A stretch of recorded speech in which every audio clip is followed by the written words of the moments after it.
Hola, ¿qué tal? Bienvenido a tu canal Cursos de Matemáticas 3.0. Mi nombre es Francisco. ¿Qué tenemos que hacer el día de hoy? El día de hoy vamos a enunciar y demostrar el primer y segundo teorema fundamental del cálculo. Lo primero que vamos a hacer es introducir a la función acumuladora de área. Vamos a ver algunas propiedades de esta función. Después de eso, pasamos a enunciar y demostrar el primer teorema fundamental del cálculo, algunas consecuencias del primer teorema fundamental del cálculo y por último nos pasamos a la demostración del segundo teorema fundamental del cálculo. Eso es lo que tenemos que hacer en la sesión del día de hoy. Y bueno, pues no digo más, vamos a comenzar. Lo primero que vamos a hacer es dar la definición de la función acumuladora de área respecto de f. Vamos a dar la definición. Vamos a tomarnos una función f definiendo un intervalo b hacia los reales integrable.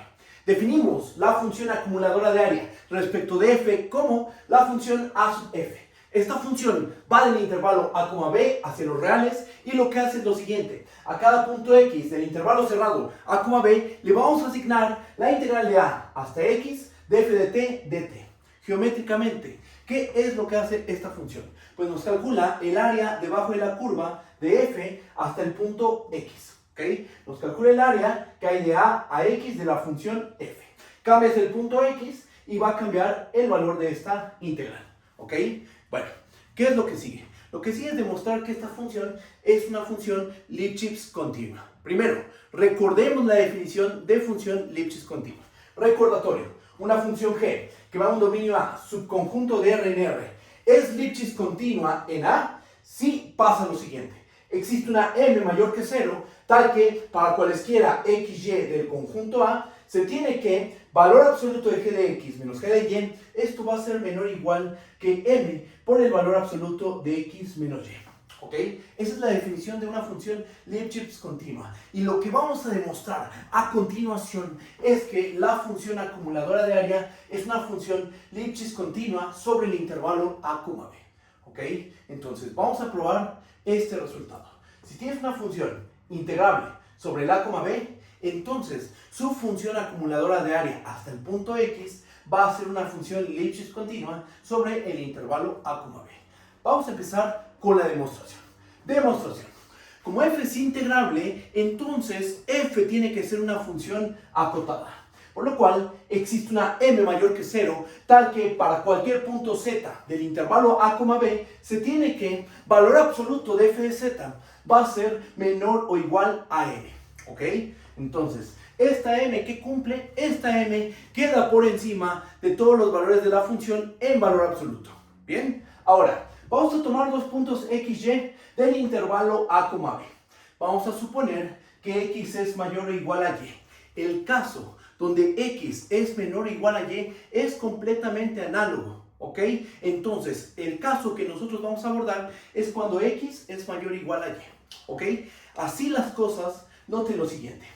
La función acumuladora de área, o sea, a sub f de x menos a sub f de y en valor absoluto, ¿esto a qué va a ser igual? Esto es igual, por definición de la función acumuladora de área respecto de f, va a ser igual al valor absoluto de la integral de a hasta x de f de t dt menos la integral de a hasta y de f de t dt. Ahora, por propiedades de la integral, por la aditividad de la integral respecto al intervalo de integración, tenemos que esta diferencia se convierte en el valor absoluto de la integral desde y hasta x de f de t dt. ¿Ok? Y nuevamente, por propiedades de la integral, el valor absoluto de la integral sabemos que es menor o igual a la integral del valor absoluto. Teniendo en cuenta eso, ¿qué nos termina quedando? Esto va a ser menor o igual a la integral de y hasta x de valor absoluto de f de t dt. ¿Ok? Pero una pregunta, ¿la integral preserva el orden? Por supuesto que sí. Si f es menor o igual a g, la integral de f es menor o igual a la integral de g. Teniendo en cuenta eso, ¿quién es más grande? ¿La función valor absoluto de f de t o la función constante m? La función constante m, ¿verdad? Porque m es una cota de todos los valores f de z en valor absoluto para cada z de la b, ¿verdad? Entonces, vamos a tener esta desigualdad. Esto va a ser menor o igual a la integral de y hasta x de la constante m de t. Una pregunta, ¿Cuánto vale la integral de una función constante? Su integral es la constante por la longitud del intervalo, por lo cual esta integral se convierte en m por x menos y. ¿Ok? Ahora, esto es lo mismo que escribir m por el valor absoluto de x menos y. ¿Ok? Y entonces, ¿qué tenemos? Tomamos dos puntos x, y cualesquiera del a, b y demostramos que el valor absoluto de a sub f de x menos a sub f de y, esto es menor o igual a m por el valor absoluto de x menos y. El caso en que x es menor o igual a y es completamente análogo y queda como un ejercicio para ustedes. Pero con esto, básicamente, ya demostramos que nuestra función acumuladora de área es una función Lipschitz continua sobre el intervalo a, b. Con esto termina la demostración. ¿Qué es lo que sigue? Lo que sigue es enunciar y demostrar el primer teorema fundamental del cálculo. Pero déjenme borrar este pizarrón y enseguida continuamos. Pues bien, lo que sigue es enunciar y demostrar el primer teorema fundamental del cálculo. ¿Qué es lo que dice? Vamos a tomarnos una función f del intervalo b en los reales integrable y continua en el punto x0, un punto del intervalo cerrado a, b. Bajo esas condiciones, vamos a demostrar que la función a sub f es derivable en el punto x0 y además ocurre que la derivada de a sub f en el punto x0 va a ser igual a f de x0. ¿Ok? Eso es lo que dice el primer teorema fundamental del cálculo. ¿Qué sigue? Pues vamos a hacer su demostración. Vamos a suponer que el punto x0 se encuentra en el intervalo abierto a, b. O sea, esta prueba se hace por casos. El caso en que x0 es a o x0 es b son casos similares y van a quedar como un ejercicio para ustedes. ¿Ok? El caso que yo voy a desarrollar es cuando x0 se encuentra en el intervalo abierto a, b. ¿Ok? Bueno, vamos a dar una epsilon mayor que 0. ¿Qué queremos demostrar? El objetivo es encontrar una delta que depende de la epsilon mayor que 0, tal que si la distancia de x0 es mayor a 0 y menor que delta de epsilon, entonces la distancia de a sub f de x a sub f de x0 entre x menos x0 menos f de x0, esto debe ser menor que epsilon. Y una pregunta, ¿por qué queremos demostrar esto? Porque el objetivo es demostrar que la función a sub f es una función derivable en el punto x0 y que su derivada es f de x0. Y una pregunta, ¿cómo se define la derivada de una función? Es un límite, ¿estamos de acuerdo? Es el cociente diferencial. Y queremos ver que el límite del cociente diferencial es precisamente f de x0. Entonces, aquí se están combinando varios conceptos. El concepto de límite, el concepto de derivada, el concepto de integral, ¿ok? Y bueno, hay que tener cuidado con esta demostración, ¿vale? Bien, ahora, ¿qué sigue? Vamos a ocupar la hipótesis. ¿Cuál es nuestra hipótesis? Que f es continua en el punto x0.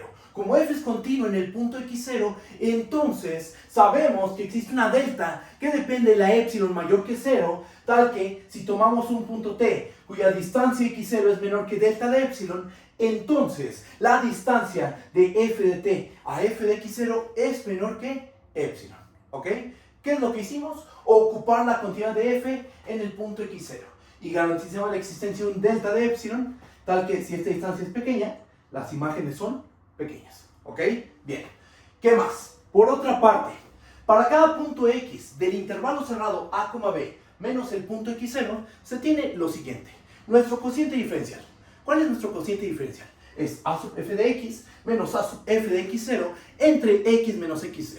¿Eso a qué es igual? Por la definición de la función acumuladora de área respecto de f, tenemos que esto va a ser igual a la integral de a hasta x de f de t de t, menos la integral de a hasta x0 de f de t entre x menos x0.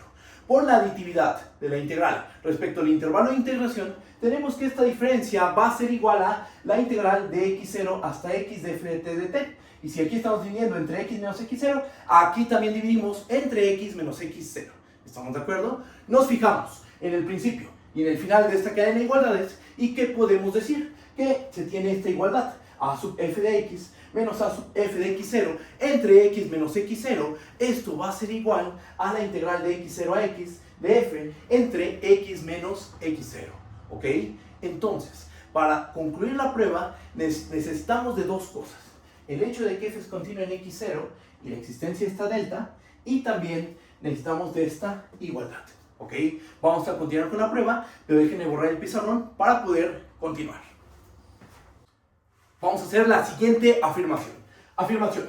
Si la distancia de x0 es mayor que 0 y menor que delta de epsilon, entonces la distancia de a sub f de x a sub f de x0 entre x menos x0 menos f de x0, esto va a resultar ser menor que epsilon. Con delta de epsilon, la delta que nos otorga la continuidad de f en el punto x0. Recordemos que por hipótesis f es continuo en el punto x0 y tomamos una delta tal que si la distancia de x0 es menor que delta de epsilon, entonces la distancia de f de x a f de x0 es menor que epsilon. Con esa delta vamos a demostrar que se satisface esto, ¿ok? O sea, esta delta es la que nos otorga la continuidad de f en el punto x0, ¿ok? Bueno, pues vamos a argumentar por qué pasa esto. Bien, argumento. Tomamos un punto x del intervalo a, b, tal que la distancia de x a x0 es mayor que 0 y menor que delta de epsilon. Vamos a considerar los siguientes dos casos. Primer caso, vamos a suponer que x es mayor que x0. Es decir, x cumple esto. Pero además, o sea, de que su distancia de x a x es mayor a 6 y menor que delta de epsilon, además de eso, x es mayor que x0, ¿ok? Bueno, así las cosas, ¿qué vamos a tener?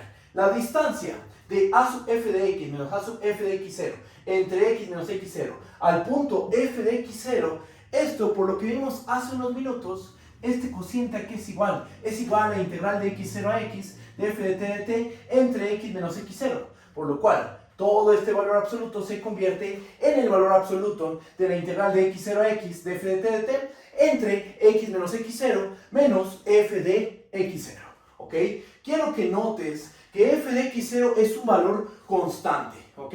Y la integral de una constante, ¿cuánto vale? Sabemos que vale la constante por la longitud del intervalo. Teniendo en cuenta eso, se tiene esta igualdad. F de x0 es igual a la integral de x0 a x de f de x0 de t entre x menos x0. ¿Cuánto vale esta integral? Como esto es constante, es la constante por la longitud del intervalo. Entonces vamos a tener multiplicado f de x0 por x menos x0 y en el denominador tenemos a x menos x0, se cancela x menos x0 y nos queda únicamente f de x0. Teniendo en cuenta eso, nos termina quedando que todo este valor absoluto se convierte en la integral de x0 a x de f de t menos f de x0 de t entre x menos x0 y ese cociente en valor absoluto. ¿Ok? Ahora, ¿qué vamos a hacer? Por el hecho de que x es mayor a x0, vamos a tener que esto es igual al valor absoluto de la integral de x0 a x de f de t menos f de x0 de t entre x menos x0. ¿Ok? Ahora, como la integral se porta bien con el valor absoluto, es decir, el valor absoluto de la integral es menor o igual que la integral del valor absoluto de la función, tenemos que esto va a ser menor o igual a la integral de x0 a x del valor absoluto de f de t menos f de x0 de t entre x menos x0. ¿Ok? Ahora, ¿qué más vamos a hacer? Quiero que notes lo siguiente. El punto t es un punto que se encuentra entre x0 y x. ¿Ok? Como se indica en el dibujo. Aquí tenemos a x0, aquí tenemos a x. En medio de esos dos puntos se encuentra la variable t, la variable de integración. El punto t, la distancia del punto t al punto x0 es menor que la distancia de x a x0. Pero una pregunta, ¿cómo es la distancia de x a x0? ¿Cómo tomamos a x? Lo tomamos de tal modo que la distancia de x a x0 sea menor que delta de epsilon. Entonces, una pregunta. Si la distancia de x a x0 es menor que delta de epsilon, ¿cómo debe ser la distancia de t a x0? Tiene que ser menor que delta de epsilon. Y por el hecho de que delta de epsilon es la delta de la continuidad de f en el punto x0, ¿qué podemos asegurar de esta distancia? La distancia f de t a f de x0, ¿cómo tiene que ser? Tiene que ser menor que epsilon, ¿ok? Por lo cual, este cociente va a ser menor que la integral de x0 a x de epsilon de t entre x menos x0. Pero una pregunta, ¿epsilon es un valor constante? Por supuesto que sí. ¿Cuánto vale su integral? la constante, por la longitud del intervalo. ¿Cuánto mide el intervalo? Mide x menos x0. Entonces nos termina quedando epsilon por x menos x0 entre x menos x0.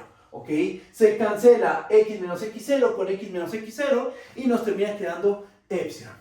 Es decir, ¿qué hicimos con todo esto? Bueno, pues lo que demostramos es esto. Si la distancia de x a x0 es menor que delta de epsilon, entonces la distancia del cociente diferencial de a sub f en el punto x0 menos f de x0 va a ser menor que epsilon. ¿Ok? Y claro, esto se hizo en el caso en que x es mayor que x0, pero con un razonamiento completamente análogo, con un razonamiento similar. Sería ser el caso 2, cuando x es menor a x0, se demuestra lo mismo, ¿ok? Entonces, sea cual sea el caso, si x es mayor a x0 o x es menor a x0, ¿qué va a suceder? Siempre que la distancia de x a x0 sea menor que delta de epsilon, vamos a tener que esta distancia, la del cociente diferencial de a sub f a f de x0, va a ser menor que epsilon.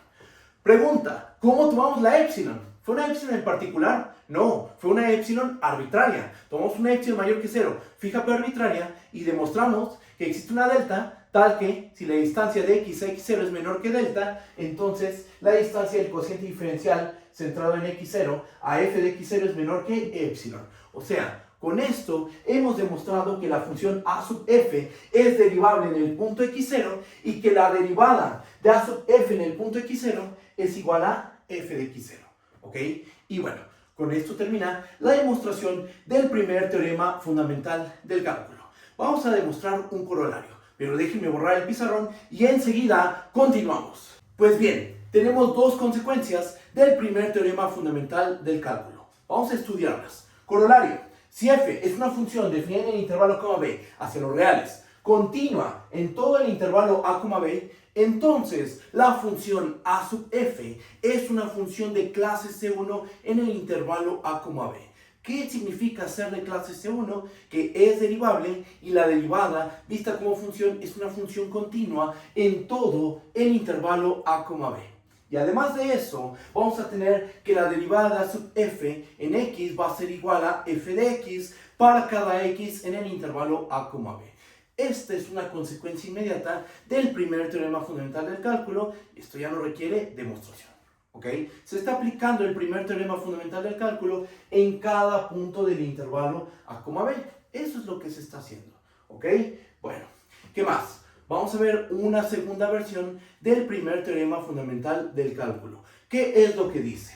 Vamos a tomarnos una función definida en un intervalo a, b hacia los reales integrable. Vamos a tomarnos un punto x0 del a, b, tal que ahí la función f es continua en el punto x0. Bajo esas condiciones, vamos a tener que la función b sub f definida en el intervalo a, b hacia los reales, tal que a cada punto x le asignamos la integral de x hasta b de f de t dt, esta función va a ser derivable en el punto x0 y además de eso vamos a tener una fórmula para calcular su derivada. La derivada de b sub f en el punto x0 va a ser igual a menos f de x0. Ok, entonces esta es una segunda versión del primer teorema fundamental del cálculo. Pregunta, ¿qué es lo que hace geométricamente la función b sub f? Lo que hace la función b sub f es lo siguiente. Veamos el dibujo. Tenemos la gráfica de la función f. Tomamos un punto x del intervalo a, b. Lo que hace la función b sub f es calcularnos el área comprendida entre el punto x y el punto b. ¿Okay? Entonces b sub f de x, que es el área comprendida entre el punto x, el punto b y la gráfica de la función f. Y lo que queremos ver es que esta función es derivable y la derivada de la función en el punto x0 es menos f de x0. ¿Ok? Y bueno, pues ¿qué es lo que sigue? Vamos a hacer la demostración de este resultado. Demostración. Vamos a notar lo siguiente. Para cada punto x del intervalo a, b se tiene lo siguiente. ¿Cuánto vale b sub f de x? Por definición, esto va a ser igual a la integral de x en b de f de t dt. ¿Ok?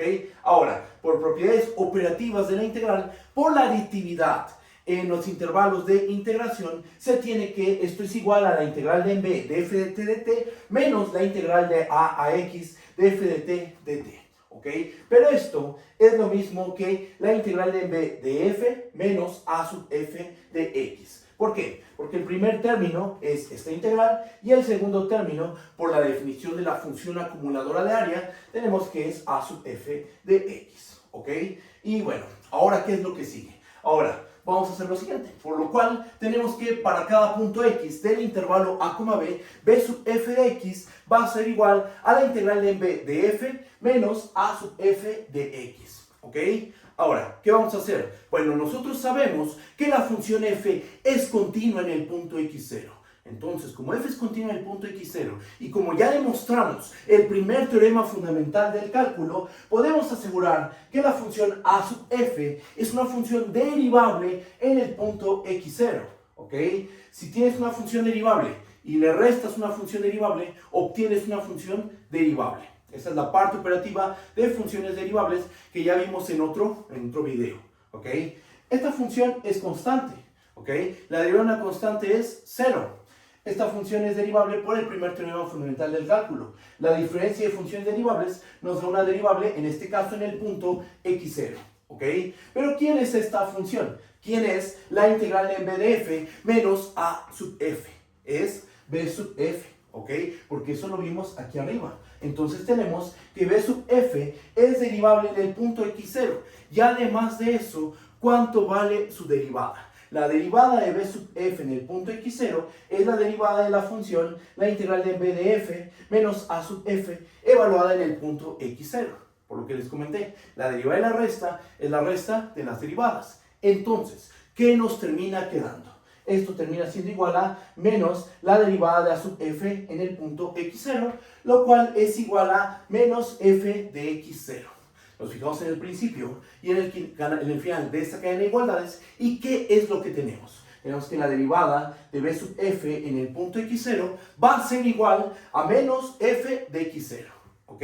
Conclusión, la función b sub f es derivable en el punto x0 y su derivada es menos f de x0. ¿Ok? Y con esto termina la demostración de la segunda versión del primer teorema fundamental del cálculo. ¿Qué es lo que sigue? Lo que sigue es enunciar y demostrar el segundo teorema fundamental del cálculo. Pero déjenme borro todo esto y enseguida continuamos. Pues bien, ahora lo que sigue es enunciar el segundo teorema fundamental del cálculo. ¿Qué es lo que dice? Vamos a tomarnos una función f, definida en el intervalo a, b, hacia los reales, integrable sobre el intervalo a, b. También vamos a tomarnos una función g en el intervalo a, b hacia los reales, continua en el intervalo cerrado, derivable en el intervalo abierto, de tal modo que para cada punto x del intervalo abierto a, b, se tiene que g' de x es igual a f de x. Bajo estas condiciones, ¿qué vamos a tener? Vamos a tener que la integral de b de f va a ser igual a g de b menos g de a. ¿Ok? El segundo teorema fundamental del cálculo nos dice que el proceso de integración se vuelve trivial si tú encuentras una función g cuya derivada es igual a la función que quieres integrar. Si tú quieres integrar a la función f y tú tienes una función g cuya derivada es f, entonces lo único que tienes que hacer es tomar a tu función g, evaluarla en el extremo derecho, en el extremo izquierdo, tomar esta diferencia y obtienes el valor de la integral de f de a hasta b. ¿Ok? De eso trata el segundo teorema fundamental del cálculo. ¿Vamos a hacer la demostración de ese resultado? Por supuesto que sí. Pero primero, vamos a hacer dos recordatorios. El primer recordatorio es el teorema del valor medio de la derivada. ¿Qué es lo que dice? Vamos a tomarnos una función g, definida en el intervalo a, b hacia los reales, tal que es continua en el cerrado, derivable en el intervalo abierto. Bajo esas condiciones, ¿qué podemos asegurar? Que existe un punto z en el intervalo abierto a, b, tal que g de b menos g de a entre b menos a, esto va a resultar ser igual a g' de z. ¿Ok? Una interpretación geométrica rápida. ¿Cómo se interpreta esto? Aquí tenemos la gráfica de la función g. ¿Ok? Después, a este punto, ¿cuál es? Es el punto a, g de a. Este punto, ¿cuál es? Es el punto b, g de b. Tenemos la recta L que pasa por estos dos puntos. ¿Cuál es la pendiente de esa recta? La pendiente de esa recta es g de b menos g de a entre b menos a. Ajá. Diferencia de las ordenadas entre diferencia de las abscisas. ¿Estamos de acuerdo? Eso lo sabemos por los cursos de geometría analítica. Bien, ahora, la derivada, ¿cómo se interpreta? Es la pendiente de la recta tangente a la gráfica de la función. Entonces, lo que nos está diciendo el teorema del valor medio de la derivada es que hay un punto intermedio, no nos dice cómo encontrarlo, no nos dice si es único, ¿ok? No nos dice si hay una infinidad de puntos cumpliendo esa condición, tampoco nos dice cómo encontrarlo. Simplemente nos dice que existe un punto tal que la pendiente de la recta tangente coincide con la pendiente de la recta secante, a la gráfica de la función, ¿ok? Este es el teorema del valor medio. ¿Requiere una prueba? Por supuesto que sí, pero el objetivo de esta sesión no es demostrar el teorema del valor medio de la derivada. Lo vamos a ocupar, eso es un hecho, pero después podemos ver cómo se demuestra el teorema del valor medio de la derivada. Si estás interesado, dímelo en la cajita de comentarios, ¿ok? ¿Qué más? Otro recordatorio. La definición de función integrable. Tomemos una función f, define un intervalo a, b hacia los reales. Decimos que f es integrable sobre el intervalo, b si el supremo del conjunto de las sumas inferiores es igual al ínfimo del conjunto de todas las sumas superiores. A ese valor común se le denota como la integral de b de f. O sea, aquí simplemente recordamos la definición de función integrable. Con estas dos herramientas vamos a demostrar el segundo teorema fundamental del cálculo. Déjenme borrar el pizarrón y enseguida continuamos. Vamos a comenzar con la demostración del segundo teorema fundamental del cálculo. Empezamos. Demostración. Vamos a tomarnos una partición del intervalo a, b. Vamos a suponer que esta partición tiene esta forma. T0, T1 hasta Tn. Donde ¿quién es T0? T0 es el extremo izquierdo de nuestro intervalo. ¿Cuál es el extremo izquierdo de nuestro intervalo? Es el punto A. Y Tn es el extremo derecho de nuestro intervalo. ¿Quién es ese valor? Es B. ¿Ok? La partición P es tomada de manera fija pero arbitraria. ¿Vale? ¿Qué más? G, por hipótesis, es una función continua en el intervalo cerrado A, B y derivable en el intervalo abierto A, B. Como consecuencia, G va a ser continua en cada subintervalo cerrado del intervalo A, B y G va a ser derivable en cada subintervalo abierto del intervalo abierto A, B. ¿Ok? En particular, vamos a tener que G es continua en el intervalo cerrado ti menos 1, ti y G es derivable en el intervalo abierto ti menos 1, ti para cada i de 1 hasta n. ¿Ok? ¿Cuál es la idea? ¿Por qué estamos diciendo esto? Porque lo que vamos a hacer es aplicar el teorema del valor medio de la derivada a la función g en cada subintervalo inducido por la partición. Ese es el plan. Vamos a desarrollar esto. Aplicando el teorema del valor medio de la derivada en cada intervalo inducido por p, se tiene lo siguiente. Para cada i de 1 hasta n va a existir un punto zi en el intervalo ti menos 1, ti, tal que g de ti menos g de ti menos 1 entre ti menos 1, esto va a ser igual a g' de zi. ¿Ok? Ahora, esta igualdad se puede escribir de forma equivalente como g de ti menos g de ti menos 1 igual a g' de zi por ti menos 1, que es así como nos va a servir. ¿Ok? ¿Qué es lo que se hace para pasar de esta igualdad a esta? Simplemente se multiplica ti menos 1 en ambos lados de la igualdad. ¿Ok? A esta identidad vamos a llamarle estrella. ¿Bien? Bueno, así las cosas, después de haber aplicado n veces el teorema del valor medio de la derivada a la función g, vamos a hacer lo siguiente. Como f de x es igual a g' de x para cada x del intervalo abierto, b, se tiene lo siguiente. G de b menos g de a. ¿Esto qué es igual?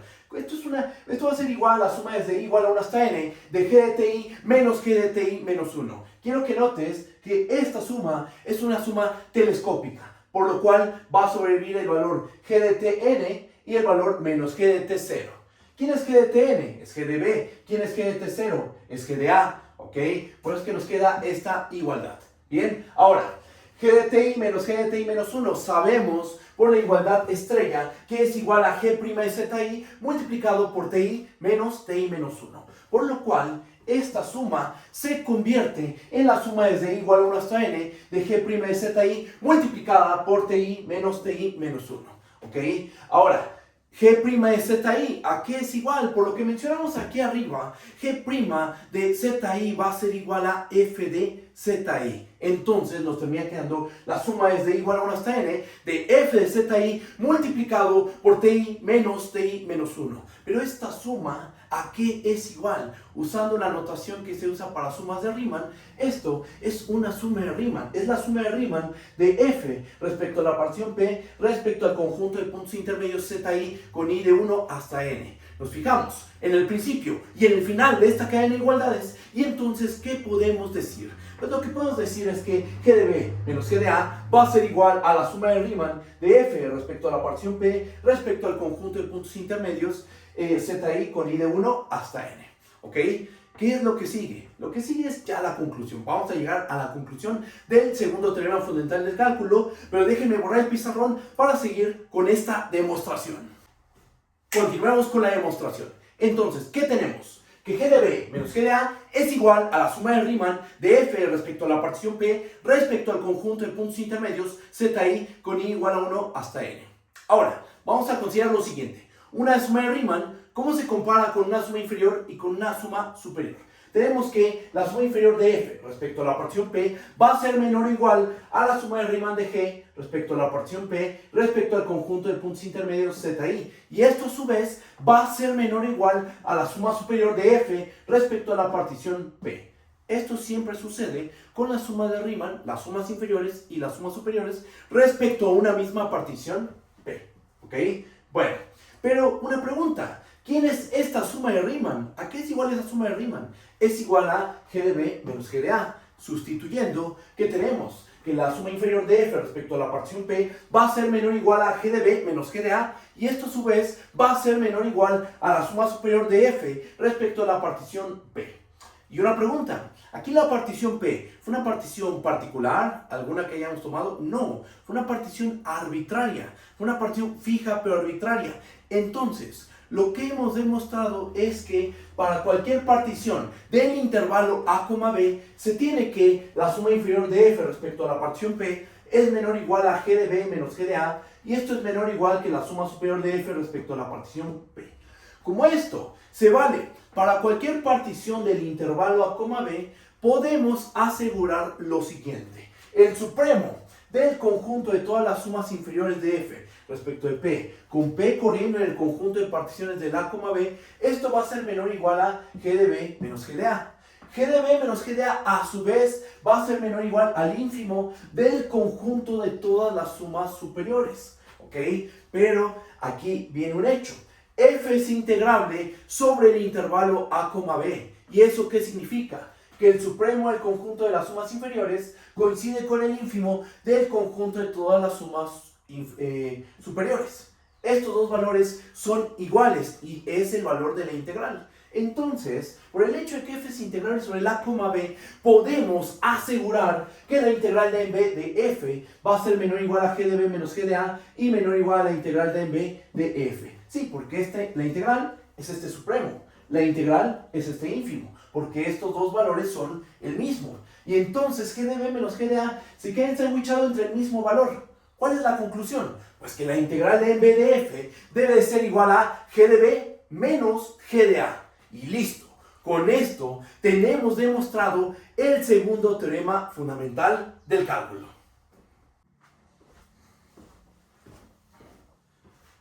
Y hasta aquí llegó la sesión del día de hoy. Por favor, si te gustó el video, si te gusta mi trabajo, por favor suscríbete al canal y dale una manita arriba al video. También recuerda que doy el servicio de clases particulares en línea. Si tienes problemas con alguna tarea, si tienes problemas con algún curso, contáctame vía WhatsApp. Mi WhatsApp se encuentra en la descripción del video y en la descripción del canal. También recuerda que voy a empezar 2 cursos, Introducción a las Matemáticas Universitarias y un curso de Álgebra Lineal. Si estás interesado en el curso, contáctame vía WhatsApp, ¿ok? Y bueno, pues no digo más, nos estamos viendo, hasta luego, bye bye.